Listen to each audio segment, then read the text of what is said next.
काही वर्षांपूर्वी माळीण त्या ठिकाणी एक दुर्घटना घडली। त्याच्यानंतर इर्शाळवाडीचा अनुभव आपल्या सर्वांना एक प्रचंड मोठी घटना घडली।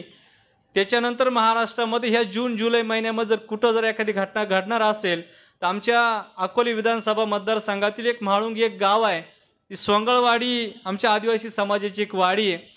प्रशासनानं महसूल विभागानं त्यांना नोटिसा दिल्यात की इथून स्थलांतरित व्हा, नाहीतर एखादी दुर्घटना जर घडली तर आपल्याला त्या ठिकाणी धोका निर्माण होऊ शकतो। ती सगळी लोक साहेब आपल्याला भेटायला या निमित्तानं त्या गावातील आलेली, तर समोर म्हाळुंगीची जी लोक बसलीत आपल्याला विनंती की आपण हात वर करावा।